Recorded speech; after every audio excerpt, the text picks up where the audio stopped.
أشهد أن لا إله إلا الله وحده لا شريك له وأشهد أن محمدا عبده ورسوله أما بعد فأعوذ بالله من الشيطان الرجيم بسم الله الرحمن الرحيم الحمد لله رب العالمين الرحمن الرحيم مالك يوم الدين إياك نعبد وإياك نستعين اهدنا الصراط المستقيم صراط الذين أنعمت عليهم غير المغضوب عليهم ولا الضالين لا يستوي القاعدون من المؤمنين غير أولي الضرر والمجاهدون في سبيل الله في سبيل الله بأموالهم وأنفسهم فضل الله المجاهدين بأموالهم وأنفسهم على القاعدين درجات وكلا وعد الله الحسنى وفضل الله المجاهدين على القاعدين أجرا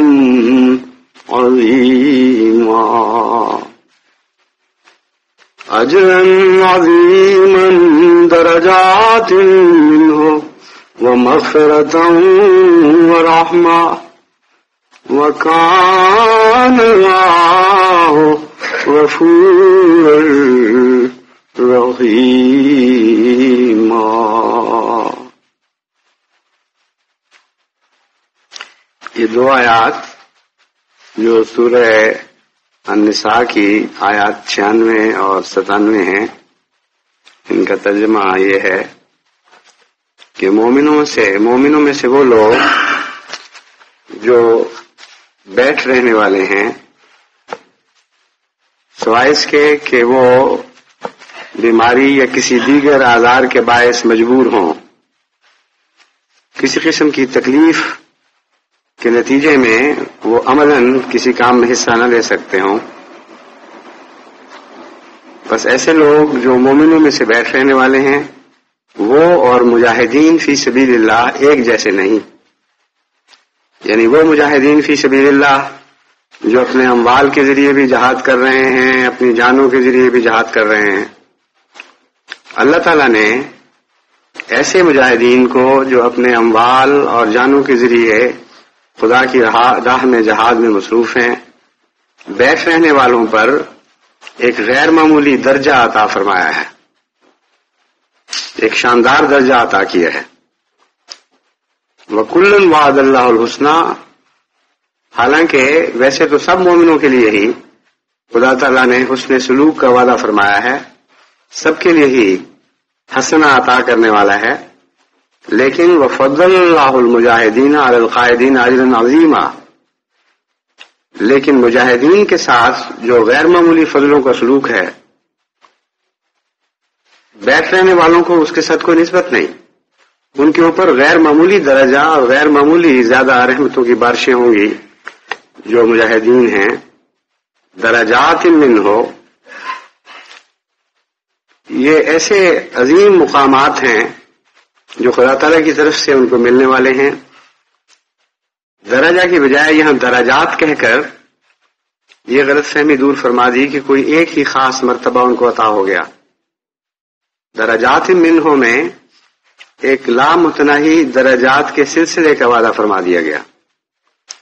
تو پہلا لفظ درجہ جب واحد میں استعمال ہوا تو اس بات کے درجات نے یہ مسئلہ کھول دیا کہ وہ درجہ کن معنوں میں ہے۔ عربی قاعدہ ہے کہ جب نکرہ میں ایک واحد لفظ کو استعمال کیا جاتا ہے خصوصیت کے ساتھ، وہ اپنے اندر بہت سی عظیم الشان اس کے اندر بہت سی عظیم الشان معنی پیدا ہو جاتے ہیں، یعنی غیر معمولی شان پیدا ہو جاتی ہے اس میں۔ انہی معنوں میں حضرت اقدس محمد مصطفیٰ صلی اللہ علیہ وآلہ وسلم کو رسول منہ کے طور پر بیان فرمایا گیا کہ ایک بہت ہی عظیم الشان رسول۔ اسی طرح قرآن کریم میں اور بھی کئی مرتبہ حضرت صلی اللہ علیہ وآلہ وسلم کو نکرہ کے طور پر بیان فرما، آپ کا نام نکرہ کے طور پر لے کر آپ کے عظیم الشان لامتناہی حد ادراک سے باہر درجات کی طرف اشارہ فرمایا گیا۔ بس درجات نے یہ بتایا کہ وہاں درجہ کسی ایک خاص فضل کی طرف اشارہ کرنے کے لیے نہیں آیا تھا، بلکہ درجہ سے مراد یہ تھی کہ غیر معمولی بے انتہا بلند مقام اور مرتبہ ان کو عطا کیا گیا ہے، اور اس مقام اور مرتبے میں پیچھے بیٹھ رہنے والے شامل نہیں ہیں۔ درجات من ہو، یہ مقام اور مرتبہ ایسا ہے کہ اس کے نتیجے میں کثرت کے ساتھ اللہ تعالیٰ کی طرف سے ان کو عظیم الشان مراتب عطا ہونے والے ہیں۔ وہ مغفرت و رحمہ، اور بخشش بھی ہے اور رحمت بھی ہے۔ وکان اللہ غفور الرحیمہ، اور اللہ تعالیٰ بہت ہی مغفرت کرنے والا اور بے حد رحم فرمانے والا ہے۔ اس آیت پر غور کرنے سے یا ان آیات پر غور کرنے سے معلوم ہوتا ہے کہ ان میں قتال والے جہاد کا ذکر نہیں ہے۔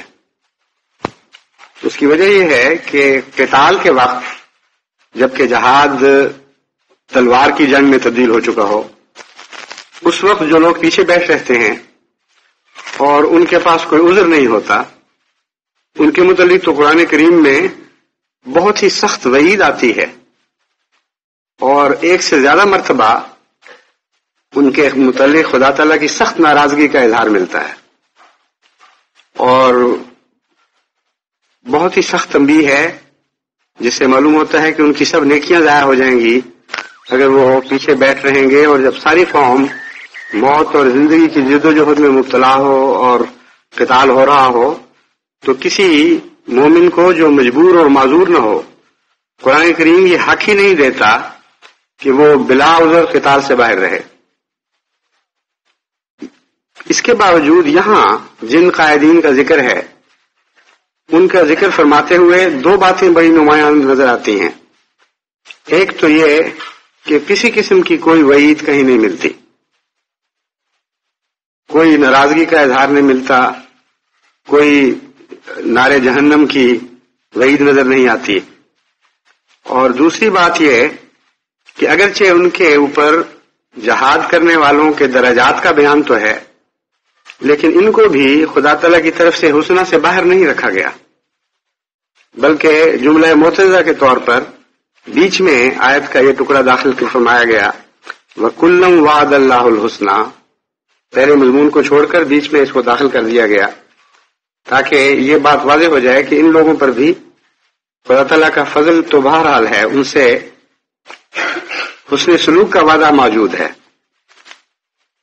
اس کے باوجود دوسروں کو ان پر بہت فضیلت ہے جو خدمت دین میں بہت آگے اور پیش ہیں۔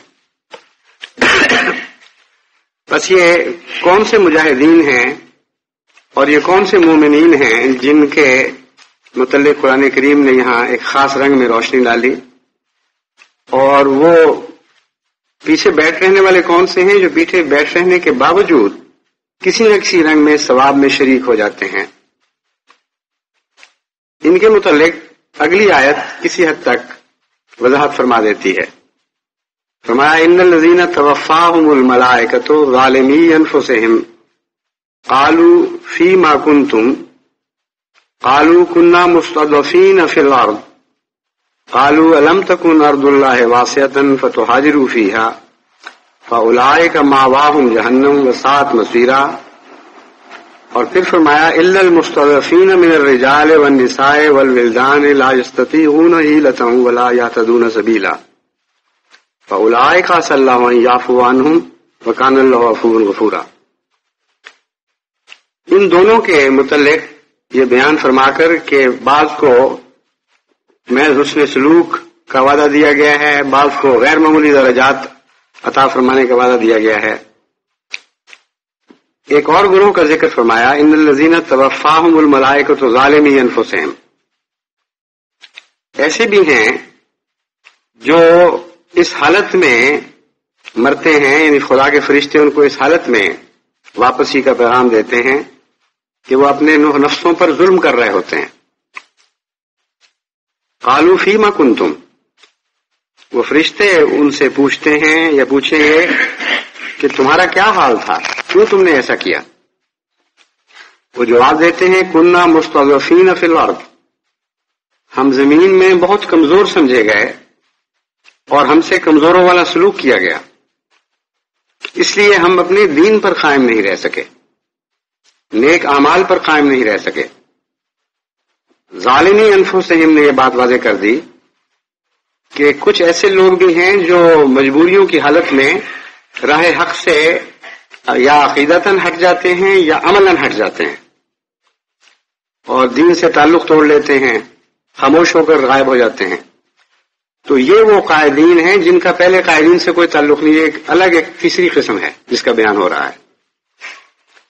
قالوا الم تکن ارض اللہ واسعۃ، فرشتے ان کو جواب دیں گے یا جواباً پوچھیں گے کہ کیا خدا کی زمین وسیع نہیں تھی کہ تم اس میں ہجرت کر کے چلے جاتے؟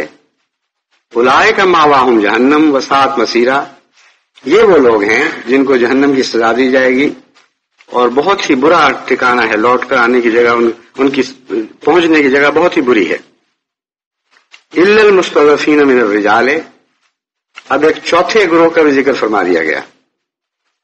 الا المستضعفین من الرجال، ہاں وہ کمزور حال لوگ جن کو لوگوں نے بالکل بے طاقت دیکھا، مردوں میں سے بھی اور عورتوں میں سے بھی اور بچوں میں سے بھی. والنساء والولدان لا یستطیعون حیلۃ ولا یہتدون سبیلا، وہ کوئی ہیلا نہیں پاتے، اتنے کمزور ہیں واقعتاً کہ ظالم اور جابر کا مقابلہ نہیں کر سکتے، اپنی اعلیٰ قدروں کی حفاظت نہیں کر سکتے. ولا یہتدون سبیلا، اور ملک چھوڑ کر باہر جانے کے لیے بھی ان کے پاس کوئی چارہ نہیں. فاولئک عسى الله ان يعفو عنهم،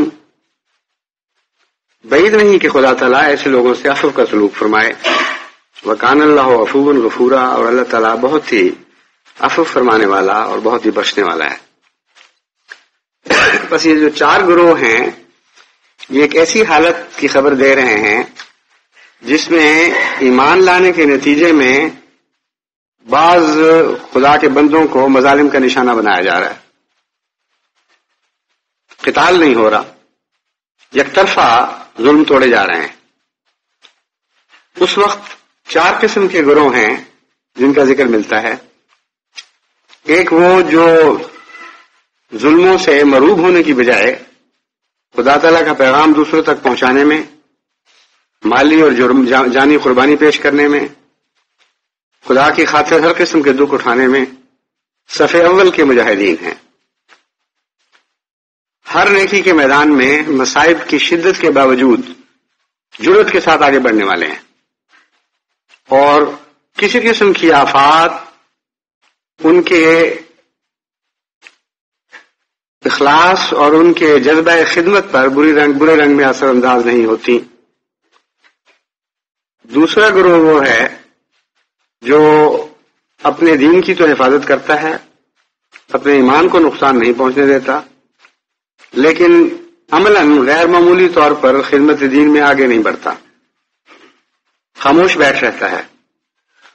جو مجاہدین ہیں ان کو داد کی نظر سے دیکھتا ہے، ان کے حق میں دعائیں ضرور کرتا ہوگا، لیکن جانی یا مالی قربانی میں ایسے سخت دور میں انہیں خاص خدمت کی توفیق نہیں ملتی۔ تیسرے وہ ہیں جو ظلموں سے مروب ہونے کی وجہ سے اپنے دین کو نقصان پہنچا بیٹھتے ہیں، یا یعنی نظریاتی لحاظ سے یا عملی لحاظ سے کسی پہلو سے بھی ہو، اور باوجود اس کے کہ استطاعت رکھتے ہیں ہجرت نہیں کرتے۔ مالی منفعتیں، دنیا کے فوائد یا نقصانات کے احتمالات ان کو اس بات سے باز رکھتے ہیں کہ وہ ایک جگہ چھوڑ کر کسی اور جگہ چلے جائیں۔ ایسے لوگوں کے لیے نہایت سخت وعید ہے کہ جہنم ان کا ٹھکانہ ہے، اور یہ ٹھکانہ بہت ہی برا ٹھکانہ ہے۔ چوتھا گروہ وہ ہے جو اتنا کمزور ہے کہ نہ اپنے ایمان کی صحیح طرح حفاظت کر سکتا ہے، نہ ہجرت کی طاقت پاتا ہے، اور بالکل بے بس ہے۔ ان کے متعلق فرمایا کہ بعید نہیں کہ اللہ ان سے حسن سلوک فرمائے، ان سے عفو کا معاملہ کرے، کیونکہ ان کی بھی حالتیں مختلف ہوں گی۔ بعض لوگ نسبتاً بہتر توفیق پانے کے باوجود پورا اس سے استفادہ نہیں اٹھا کر رہے ہوں گے، کچھ ایسے ہوں گے جو خدا کے نزدیک بالکل معذور ٹھہر رہے ہوں گے۔ تو ان کے متعلق عمومی مغفرت کا وعدہ فرما دیا ہے، یہ نہیں فرمایا کہ ان سب سے اللہ تعالیٰ عفو کا سلوک فرمائے گا۔ تو ان چاروں آیات میں جو مضمون نظر آ رہا ہے وہ ایک ماحول ہمارے سامنے لا کھڑا کرتا ہے، ایک ظلم اور تشدد کا ماحول جس میں خدا کے کچھ بندے مجبور اور بے طاقت کئی قسم کے مظالم کا نشانہ بنائے جا رہے ہیں، اور ان میں پھر مختلف حالتوں میں ہمیں اللہ کے نام پر مظالم کا نشانہ بنتے ہوئے ہمیں مختلف حالتوں میں لوگ دکھائی دیتے ہیں جن کے رد عمل مختلف ہیں، جن کا میں نے بیان کر دیا ہے۔ اب میں آپ کو یہ بتانا چاہتا ہوں کہ کیوں میں نے خصوصیت کے ساتھ ان آیات کا انتخاب کیا، اور کیوں صرف پہلی 2 آیات تلاوت کی ہیں اور باقی پہلی 2 آیات کی وضاحت کے لیے بعد میں پڑھی۔ آج کے خطبے کے لیے میں نے صرف پہلی 2 آیات کو خصوصیت کے ساتھ سامنے رکھا ہے۔ بہت سی باتیں ان آیات میں ایسی بیان ہوئی ہیں جو سرسری نظر سے معلوم نہیں ہوتی، لیکن اگر آپ گہرا مطالعہ کریں تو زندہ رہنے کے بہت سے گر ان آیات میں سکھا دیے گئے ہیں۔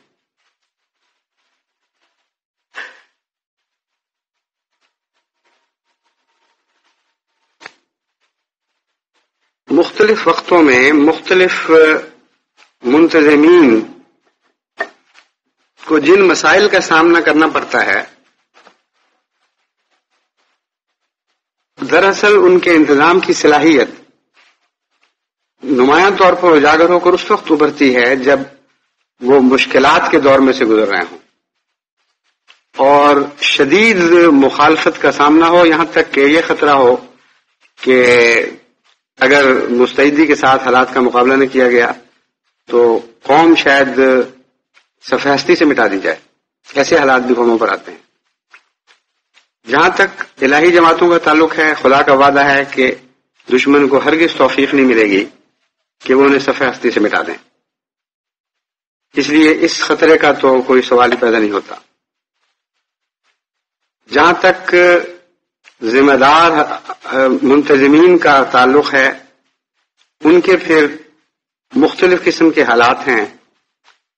2 گروہ خاص طور پر ایسے ہیں جن کا اس پہلی آیت کریمہ میں ذکر ہے اور جن کے متعلق میں جماعت کو متوجہ کرنا چاہتا ہوں۔ ہمارے عمراء اور پریزیڈنٹ صاحبان اور دیگر عہدے داران کو یہ بات پیش نظر رکھنی چاہیے کہ مومنوں کے پہلے 2 درجات جن کو صف اول اور صف دوم کے درجے کے مومن قرار دیا جا سکتا ہے، ان کا اس آیت میں ذکر ہے۔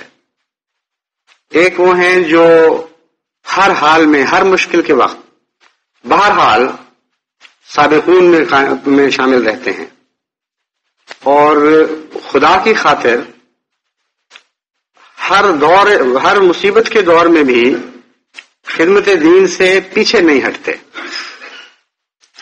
بہت سے عمرا اور عہدیداران ہیں جو ان کے حال پر نظر رکھ کر راضی ہو جاتے ہیں اور سمجھتے ہیں کہ یہ جو خدمت دین ادا کر رہے ہیں بس یہی کافی ہے. حالانکہ ایک اور طبقہ بھی ہے جس کا اس آیت میں ذکر فرمایا گیا ہے، اور وہ ہے بیٹھ رہنے والوں کا دوسرا طبقہ، جو ایمان کے لحاظ سے زخمی نہیں ہوتے، حقیقتاً مومنوں کے ساتھ ہی ہیں، اور ان سے بھی خدا تعالیٰ حسن سلوک فرمائے گا، لیکن وہ ایسا طبقہ ہے جو عملاً عظیم قومی جہاد میں شامل نہیں ہے. ایسے لوگ ایسے بہت سے ایسے منتظمین ہیں، چند نہیں بلکہ بہت سے ایسے منتظمین ہیں. جہاں تک میں نے دنیا کے جماعتوں کا جائزہ لیا ہے، میرا خیال ہے بدقسمتی سے اکثریت ہمارے منتظمین کی ایسی ہے جو اس دوسرے طبقے کو نظر انداز کر دیتی ہے اور ان پر کام نہیں کرتی. نتیجتاً ان کی جماعتوں کی حالت یکساں سی رہتی ہے، یعنی مقامی کوششوں کے نتیجے میں وہ ترقی نہیں کرتی. دیگر حالات تبدیل ہو جائیں، بیرونی اثرات کے نتیجے میں ممکن ہے ان میں سے بعض سوئے ہوئے بھی جاگ اٹھیں، لیکن جہاں تک مقامی منتظمین کا تعلق ہے وہ نیم خوابیدہ طبقہ جو ضائع نہیں ہوا مگر جاگ کر قومی جہاد میں حصہ بھی نہیں لے رہا، اس کی طرف وہ متوجہ نہیں ہوتے. چنانچہ بعض ایسی جماعتیں ہیں کہ 20 سال سے وہ اسی حالت میں ہیں جو خدا تعالیٰ کی تقدیر سے خود بخود اچھے لوگ نکل کر آگے آ گئے، خدمت دین میں پیش ہیں. انہی کے کام کے مجموعہ کو ہم جماعت کے کام کا مجموعہ قرار دے سکتے ہیں. لیکن جو نسبتاً کمزور تھے یا خاموش بیٹھ رہنے والے تھے، ان کو بیدار کرنے اور صف اول میں شامل کرنے کی کوئی انتظامی کوشش نہیں کی گئی. آج بھی ایسا حال ہے. بعض جماعتیں میرے آنکھوں کے سامنے ہیں جن کے عمرا مسلسل یہ خیال رکھتے ہیں کہ نسبتاً پیچھے رہنے والوں کو محنت کر کے آگے لایا جائے اور ان کو عظیم الشان درجات سے محروم نہ رکھا جائے. چنانچہ دن بدن ان جماعتوں کی حالت پہلے سے بہتر ہوتی چلی جاتی ہے. اور جیسا کہ میں نے بیان کیا ہے، اکثر صورتوں میں پریزیڈنٹ کو یا امیر کو بنے بنائے جو مخلصین مل جائیں وہ ان پر راضی رہتا ہے اور خود مخلص بنانا آتا نہیں. اور آج کل ہم جس دور میں سے گزر رہے ہیں، ہمیں کثرت کے ساتھ ان دونوں میں سے صف اول کے مومنین کی ضرورت ہے، کیونکہ مسائل اور مشکلات بڑھتے جا رہے ہیں. کچھ ایسے ہیں جو ہماری آنکھوں کے سامنے ظاہر ہو چکے ہیں، بہت سے ایسے ہیں جن کی دشمن تیاری کر رہا ہے، جن کی خبریں ہمیں دنیا کے کونے کونے سے موصول ہو رہی ہیں. اگر آپ کو یہ اندازہ ہو کہ جماعت احمدیہ کی مخالفت کے لیے کتنے نئے اسکول اور کالج اور جامعہ کھولنے کا منصوبہ بن چکا ہے، اس کے شرارت کے جتنے بھی پہلو ممکن ہیں ان سب کو مد نظر رکھتے ہوئے تیاری کی جا چکی ہے. اربوں روپیہ دنیا میں خرچ کر کے آئندہ نسلوں میں جماعت احمدیہ کے خلاف زہر پھیلانے اور مشکلات کے بیج پر بونے کے جو سامان کیے جا رہے ہیں، اگر ان کا آپ کو اندازہ ہو تو آپ میں سے جو کمزور ہیں وہ ممکن ہے مایوس ہو جائیں. بہت بڑی بڑی طاقتیں ہیں جو اس پر کام کر رہی ہیں، اور ایسے دنیا کے ممالک جن میں اس وقت آپ کو امن دکھائی دے رہا ہے، ان کے متعلق بھی نہایت ہی خطرناک منصوبے ہیں جو اس وقت زیر عمل ہیں. اللہ تعالیٰ اپنے فضل کے ساتھ جماعت کو باوجود اس کے کہ ہمارے ہاں کوئی جاسوسی کا نظام نہیں ہے، ان باتوں سے باخبر رکھتا ہے. کہیں نہ کہیں سے جہاں یہ باتیں پنپ رہی ہوتی ہیں، اللہ تعالیٰ ایسے سامان پیدا فرما دیتا ہے کہ جماعت کے کسی مخلص دوست کو اطلاع ملتی ہے اور پھر وہ جو بھی اطلاع ملتی ہے وہ آگے ہمیں پہنچا دیتا ہے. تو کچھ مخالفت ظاہر ہے اور کچھ مخالفت مخفی ہے ابھی، جس کی بہت سی تیاری کی جا رہی ہے.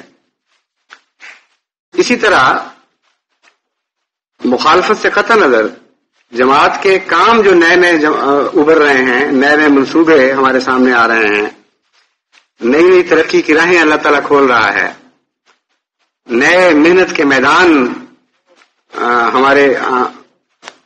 ہمارے سامنے ظاہر ہو رہے ہیں، اس کے لیے مثبت پہلو سے بھی دیکھیں تو ہمیں بہت زیادہ خدمت دین کرنے والوں کی ضرورت ہے.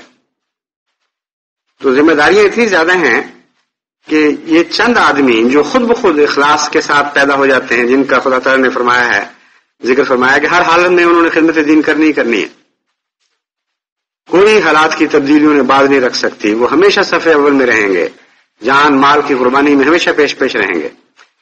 ان پر بنا کرتے ہوئے، ان پر راضی رہتے ہوئے جو امراء اور پریزیڈنٹ صاحبان یہ خیال کرتے ہیں کہ مستقبل کی ذمہ داریوں کو ادا کر سکیں گے، وہ غلطی میں ہیں. ایسے لوگوں کی مثال ذمہ داروں کی صورت میں اس طرح دی جا سکتی ہے کہ بعض ذمہ دار ایسے ہوتے ہیں جن کو زمین کا جو اچھا ٹکڑا مل جائے اسی پر فصل لگاتے رہتے ہیں، اور جو نسبتاً کمزور ٹکڑے ہیں ان کی بحالی کی کوشش نہیں کرتے یا محنت برداشت نہیں کر سکتے. نتیجتاً دو طرح کے نقصان پہنچتے ہیں ان کو. اول یہ کہ جو زمین بحال ہو سکتی تھی، بحال نہ ہونے کے نتیجے میں بد سے بدتر ہوتی چلی جاتی ہے، اور پھر یہ خطرہ پیدا ہو جاتا ہے کہ وہ ایسی حالت میں پہنچ جائے کہ پھر اس کی واپسی ممکن نہ ہو. چنانچہ یہ جو تیسری آیت میں ذکر ہے وہ اسی قسم کی زمینوں کا ذکر ہے. ابتدا میں اچھے بھلے مومن ہوں گے، خدمت دین سے غافل رہنے کے نتیجے میں رفتہ سرکنے شروع ہوئے، یہاں تک کہ مستضعفین جیسا کہ لوگوں نے دیکھا واقعتاً مستضعفین ہو گئے، ضعف زدہ ہو گئے، مستضعفین نہیں رہے بلکہ ضعف زدہ بن گئے. پہلے دشمن نے ان کو کمزور سمجھا، پھر واقعتاً کمزور ہو گئے. چنانچہ ایسی زمینیں پھر ہاتھ سے نکل جاتی ہیں اور کلر تھور کا شکار ہو جاتی ہیں. ان کو واپس لانے کے لیے غیر معمولی محنت کرنی پڑتی ہے. کچھ زمیندار ایسے ہیں جو ان پر بھی محنت کرتے ہیں اور ان سے بھی غافل نہیں رہتے، ان کو بھی واپس کھینچ کر واپس لانے کی کوشش کرتے ہیں. اور ایسے جو دو قسم کے زمیندار ہیں ان کے حالات میں زمین آسمان کا فرق پڑ جاتا ہے.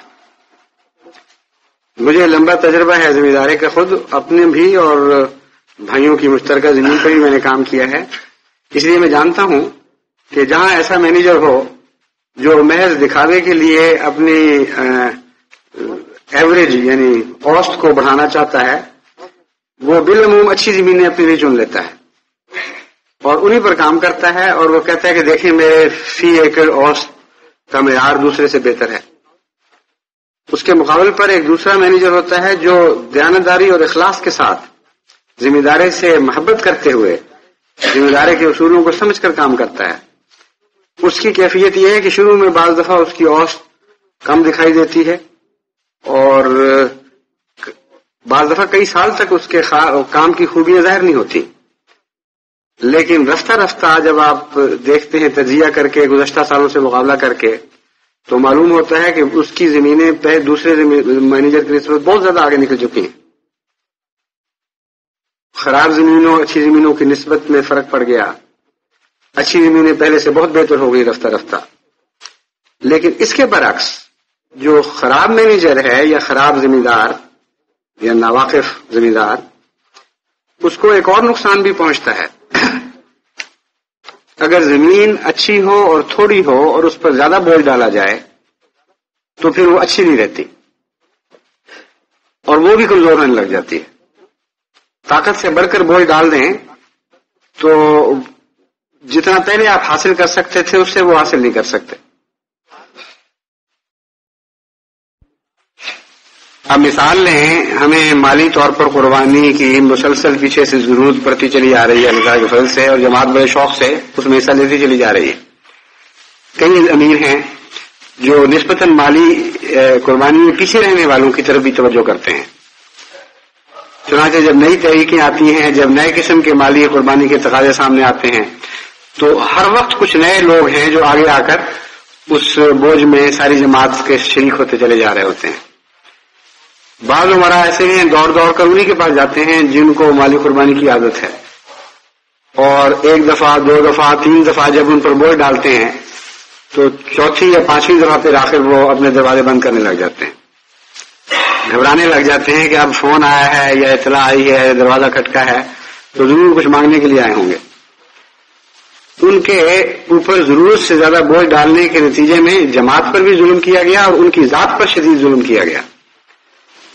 اس سے پہلے وہ اخلاص کے ساتھ قربانی کرتے تھے، اس سے پہلے ان کو قربانی میں لطف آتا تھا، لیکن جب طاقت سے بڑھ کر بوجھ ڈال دیا گیا تو پہلے ان کا لطف ضائع کیا گیا، یہ ان پر ظلم کیا گیا. پھر لطف کی بجائے بدمزگی شروع ہوئی اور بوجھ کا احساس بڑھنا شروع ہوا، جس کے نتیجے میں قربانی کے ثواب سے بھی وہ محروم رہ گئے. تو اچھی زمینوں کو یہ لوگ بری زمینوں میں تبدیل کرنے والے ہوتے ہیں. اس وقت جماعت جس دور میں سے گزر رہی ہے، اس وقت ہمارے کاموں پر بوجھ بڑھنے والے ہیں. مخالفت کے مقابلے کے لحاظ سے بھی 1-2 ملکوں کی بات نہیں رہے گی. آئندہ چند سالوں یا 8 یا 10 سال کے اندر میں سمجھتا ہوں کہ دنیا میں کئی ممالک ایسے ظاہر ہوں گے جہاں جماعت احمدیہ کے خوف کے نتیجے اس سے ڈر کر، یہ محسوس کر کے کہ یہ جماعت غالب آنے والی ہے، بڑی شدید مخالفتیں ہوں گی. وہ چند مخلصین جو اس وقت ساری جماعت کا بوجھ اٹھائے ہوئے وہ کافی نہیں ہوں گے اس وقت. اب وقت ہے ہمارے پاس کہ ان نسبتاً غافل لوگوں کو جو خدا کی غضب کے نیچے ابھی نہیں آئے، ان سے حسن سلوک کا وعدہ ابھی جاری ہے، جن کا ایمان سلامت ہے، ان کو دین سے محبت ضرور ہے مگر کمزور ہیں، ان کو آگے لایا جائے اور ان کے اوپر ذمہ داریاں ڈالی جائیں. جن جماعتوں میں اس طرف توجہ دی جاتی ہے وہاں حیران ہو جاتا ہے انسان یہ دیکھ کر کہ کثرت سے لوگ نکلنے شروع ہو جاتے ہیں. بڑی برکت پڑتی ہے اس کام میں. چنانچہ میں نے ہندوستان کی مثال بارہا دی ہے. جب میں یہاں آیا تھا اس سے پہلے چند گنتی کے آدمی چہرے تھے، وہی ہر کام میں بار بار سامنے آنے والے تھے اور جو کام ہوتا تھا بالآخر ان کے ذمہ ڈال دیا جاتا تھا. لیکن اب کئی گنا زیادہ کوئی نسبت ہی نہیں رہی. ایسے نوجوان، ایسے بوڑھے، ایسے مرد، ایسے عورتیں کاموں میں آگے آ گئے ہیں کہ پہلے ان کے متعلق وائمہ بھی نہیں ہو سکتا تھا کہ یہ خدمت دین کی صلاحیت رکھتے ہیں. اور ان میں سے پھر ایسے اچھے چمکے ہیں بعض کہ پہلوں سے بھی آگے بڑھ گئے ہیں. زمینداری میں بھی میں نے یہی دیکھا ہے، بعض دفعہ جن زمینوں کو چھوڑا جاتا ہے جب ان کی اصلاح کی جاتی ہے تو اتنا پھر پھل دیتی ہیں کہ جن کو ہم پہلے اچھی زمینیں سمجھا کرتے تھے ان سے بھی بہت آگے بڑھ جاتی ہیں. تو جماعت میں خدمت دین کرنے والوں کی کمی نہیں ہے. ایک تو خوشخبری ہمیں بہرحال نظر مل چکی ہے کہ فتنہ و فساد کی انتہا کے باوجود بہت شاذ وہ لوگ ہیں جن کا تیسری آیت میں ذکر کیا گیا ہے، یعنی ظالمی انفسہم. پاکستان کے ایسے شدید خطرناک حالات میں ایسے لوگ جو مرتد ہو گئے یا جماعت سے منہ موڑ کر چھپ گئے، نظروں سے اوجھل ہو گئے، وہی ظالمی انفسہم ہیں. ان کی تعداد دیکھیں، گنتی کے چند لوگ ہیں. تو یہ تو ایک عظیم الشان خوشخبری ہے کہ اللہ تعالیٰ نے اس ابتلا میں سے جماعت کے اکثر حصے کو اس طرح گزارا کہ وہ مرے نہیں اور شدید زخمی بھی نہیں ہوئے. معمولی کمزوریاں پیدا ہوئیں، ایسی کمزوریاں جن سے خدا مغفرت کا سلوک فرمانے کا وعدہ فرما رہا ہے. دوسری بڑی خوشخبری یہ ہے کہ ہم ایسی زمینیں کثرت کے ساتھ موجود ہیں جو اصلاح کے لائق ہیں اور تھوڑے سے کام کے نتیجے میں بہت ہی زرخیز زمینیں بن سکتی ہیں. اور انذار کا پہلو یہ ہے کہ اگر ان کی طرف توجہ نہ کی گئی، اگر ان کو صف اول میں لانے کی کوشش نہ کی گئی تو یہی وہ زمینیں ہیں جو رفتہ رفتہ تیسری قسم میں تبدیل ہوا کرتی ہیں اور پھر کلر تھور بن جاتی ہیں. پھر ان کی بحالی کی اگر کوشش کی بھی جائے تو بہت زیادہ محنت کرنی پڑتی ہے. تو ہر جگہ کے عمراء اور پریزیڈنٹ صاحبان اور دیگر کارندوں کو اس طرح توجہ کرنی چاہیے کہ آئندہ بڑھتی ہوئی ضرورتوں کے پیش نظر ہمیں ابھی سے خدمت دین کی صف اول میں کام کرنے والوں کی تعداد کو بڑھانا چاہیے. اس سلسلے میں کچھ نفسیاتی روکیں بھی ہیں جن کا تجزیہ ضروری ہے، ورنہ بہت سے امیر اور پریزیڈنٹ صاحبان ایسے ہوں گے جن کو پتہ ہی نہیں ہوگا اپنا کہ ہم کیوں یہ کام نہیں کر رہے. کچھ تو جیسا کہ میں ایک پہلے خطبے میں بھی اشارہ کیا تھا، اپنی بیوقوفی کی وجہ سے یہ سمجھتے ہیں کہ کچھ لوگ ہمارے ساتھی ہیں اور کچھ لوگ ہمارے دشمن ہیں. یعنی ناجائز طور پر بے وجہ بعض احمدیوں پر اعتماد نہیں کرتے. وہ سمجھتے ہیں کہ یہ تو ہیں ہمارے مخالفین، ان کو ایک طرف چھوڑ دو، اور یہ چند لوگ اچھے ہیں. یا مخالف نہ بھی سمجھے تو بدظنی کرتے ہیں. جب ان سے پوچھا جاتا ہے تو کہتے ہیں جی یہاں تو قحط الرجال ہے، کام کرنے والے ملتے ہی کوئی نہیں. قحط الرجال تو نہیں ہے لیکن قحط العقل ضرور ہو سکتا ہے. قرآن کریم بتا رہا ہے کہ قحط الرجال نہیں ہوتا. بہت سے لوگ خاموش بیٹھے ہوئے ہوتے ہیں، تمہیں نظر نہیں آ رہے ہوتے. اس دور کی آزمائش نے ہمیں بتا دیا کہ ہمارے یہاں کثرت سے ہیں ایسے لوگ جن میں الرجال بننے کی خاصیت موجود ہے. ان کو اگر صحیح طریق پر آپ آگے لانے کی کوشش کریں تو بہت اچھے اچھے لوگ آپ کے پاس موجود ہیں جن کو آپ نظر انداز کیے بیٹھے ہیں. بس بہت سے عمرا ہیں جو بدظنی کرتے ہیں. حالانکہ در حقیقت اگر گہری نظر سے دیکھا جائے تو دنیا کے کسی دور میں بھی قحط الرجال نام کی کوئی چیز نہیں ہے. سب سے زیادہ خطرناک دور جسے قحط الرجال کا دور کہا جا سکتا ہے وہ انبیاء کے ظہور کا دور ہوا کرتا ہے. ایک دفعہ تو یوں دکھائی دیتا ہے کہ ایک شخص کے سوا خدا تعالیٰ نے ہر دوسرے انسان کو رد فرما دیا ہے. ایک وجود ابھرتا ہے اور اس کے ارد گرد سارے فساد کی کیفیت دکھائی دیتی ہے. وہ لوگ جو انتہائی ردی حالت میں دکھائی دے رہے ہوتے ہیں وہ وجود ان پر ہاتھ ڈالتا ہے اور ان کے اندر پاک تبدیلیاں پیدا کرنی شروع کر دیتا ہے. یتلو علیہم آیاتہ ویزکیہم ویعلمہم الکتاب والحکمہ وإن كانوا من قبل لفی ضلال مبین. یہ نقشہ ابھرنے لگتا ہے. بس حضرت محمد مصطفیٰ صلی اللہ علیہ وسلم کے زمانے میں جتنا قحط الرجال ممکن ہو سکتا تھا وہ تھا بظاہر، لیکن اللہ کی تقدیر نے ثابت کیا کہ خدا کے بہادر بندوں کے سامنے قحط الرجال نام کی کوئی چیز نہیں ہوتی.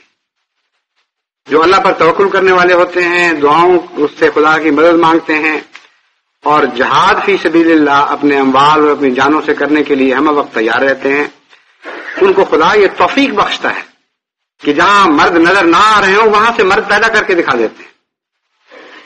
حضرت مسیح موعود علیہ السلام نے لکھا ہے کہ گوبر کے ٹکڑے نظر آتے تھے جن پر ہاتھ ڈالا محمد مصطفیٰ صلی اللہ علیہ وسلم نے اور چمکتی ہوئی سونے کی ڈلیوں میں تبدیل فرما دیا. بس آپ بھی تو اسی کے غلام ہیں، اسی کی محبت کا دعویٰ کرنے والے ہیں، اسی عظیم وجود کے کام کو آگے بڑھانے کا عہد لے کر اٹھیں. اس لیے جماعت احمدیہ کو یہ کہ افراد کو اگر کوئی امیر یہ کہہ کے رد کرتا ہے کہ یہاں قحط الرجال ہے تو جھوٹ بولتا ہے. اس کے ہاں عقل کا یا ایمان کا قحط تو ہو سکتا ہے لیکن قحط الرجال نہیں ہے. اگر قحط الرجال ہوتا نعوذ باللہ من ذالک تو اس وقت پاکستان کے اکثر احمدی مرتد ہو چکے ہوتے. اس لیے کمزوری اور میں یہ نہیں کہہ سکتا تھا کہ پوری طرح کم بے عملی کا شکار ہیں، لیکن نسبتیں ہوا کرتی ہیں. یہ دو گروہ خدا تعالیٰ نے نمایاں طور پر دکھائے ہیں. یہ مطلب نہیں کہ ان کے درمیان کوئی اور ٹکڑا ہی نہیں آتا، درجہ بدرجہ فرق پڑا کرتے ہیں. بس اس وقت میرا جائزہ یہ ہے کہ جماعت ساری دنیا کی جماعتوں میں اکثر جماعتوں میں اکثر احمدی ایسے ہیں جو ابھی صف اول کے مجاہد نہیں ہیں، جس کا مطلب یہ ہے کہ غیر معمولی کام کی گنجائش موجود ہے. اگر آپ ان سب کی تمام صلاحیتوں کو صف اول کی صلاحیتوں میں تبدیل کر دیں تو اتنی بڑی طاقت جماعت احمدیہ بن چکی ہے کہ ساری دنیا کی طاقتیں مل کے بھی اس کا مقابلہ نہیں کر سکتی. یہ طاقتیں خدا نے دیکھی ہیں تو ہم پر بوجھ ڈالے ہیں.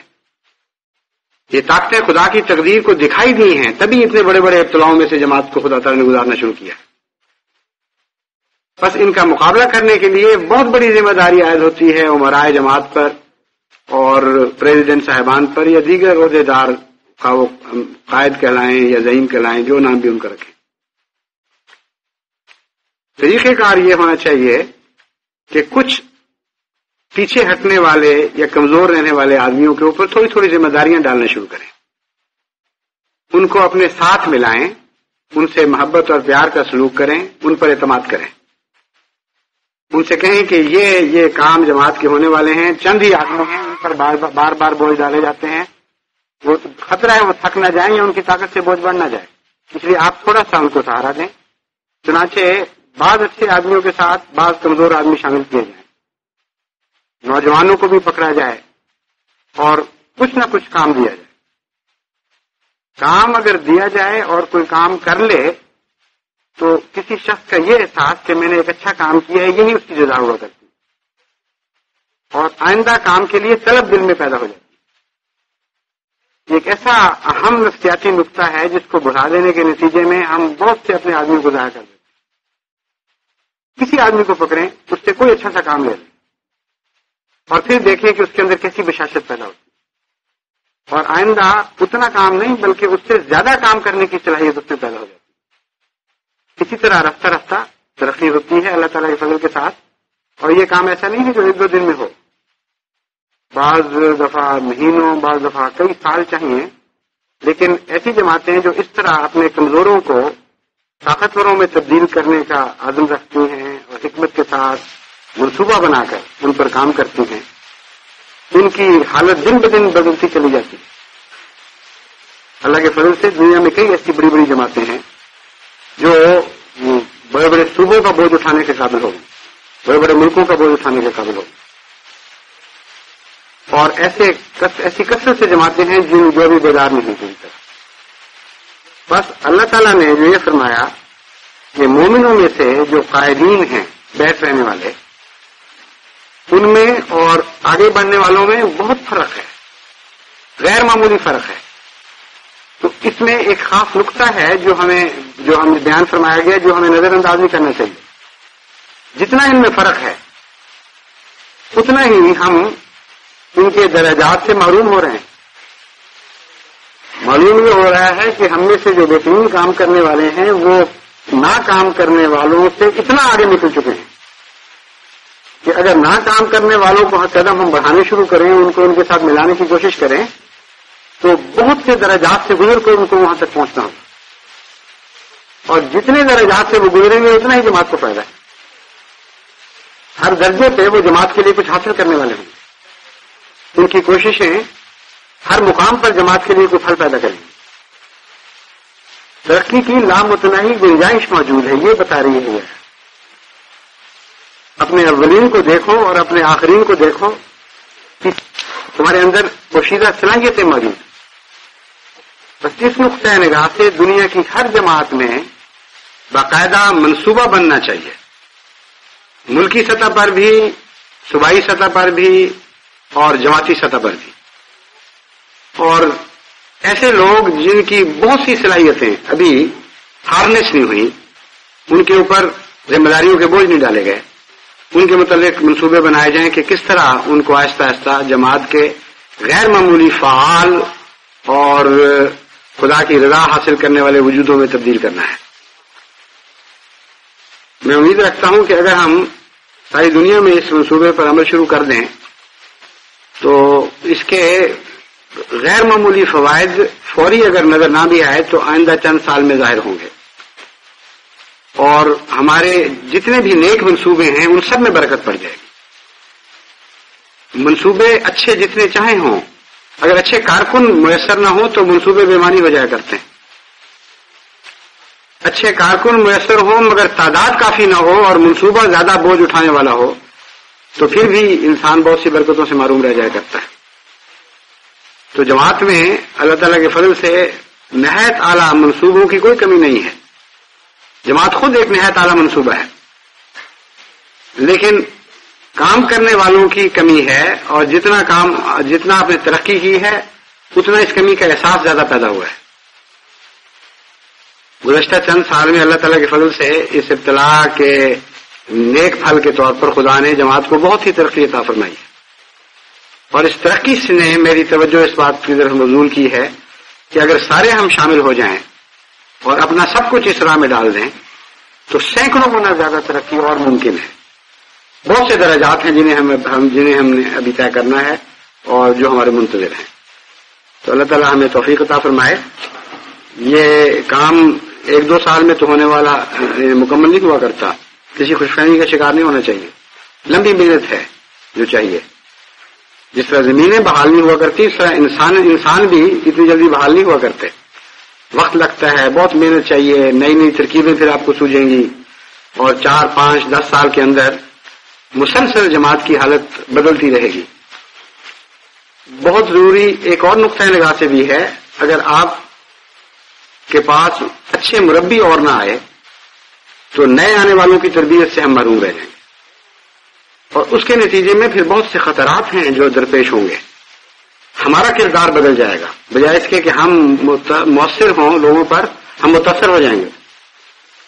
تو جتنی نئی قومیں کثرت کے ساتھ آنے والی ہیں, جن کے آثار ظاہر ہو گئے ہیں, جن کے ہراول دستے داخل ہونا شروع ہو گئے ہیں جماعت میں, ان قوموں کی تربیت کا تقاضا ہے کہ ہم جلد سے جلد اپنے مربیوں کی تعداد بڑھائیں. اللہ تعالیٰ ہمیں اس کی توفیق عطا فرمائے.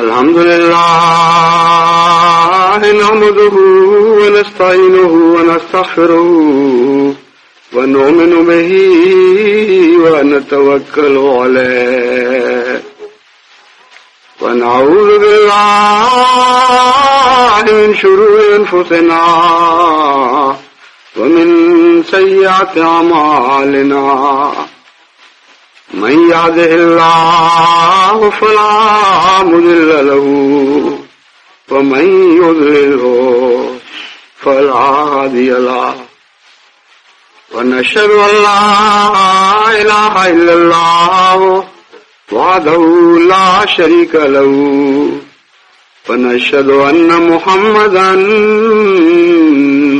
عبده ورسوله. عباد اللہ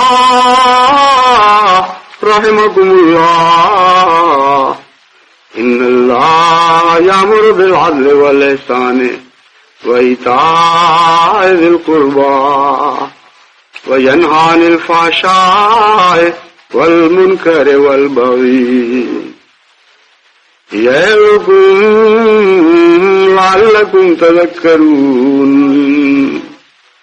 اذکروا اللہ یذکرکم وادعوہ یستجب لکم ولذکر اللہ اکبر.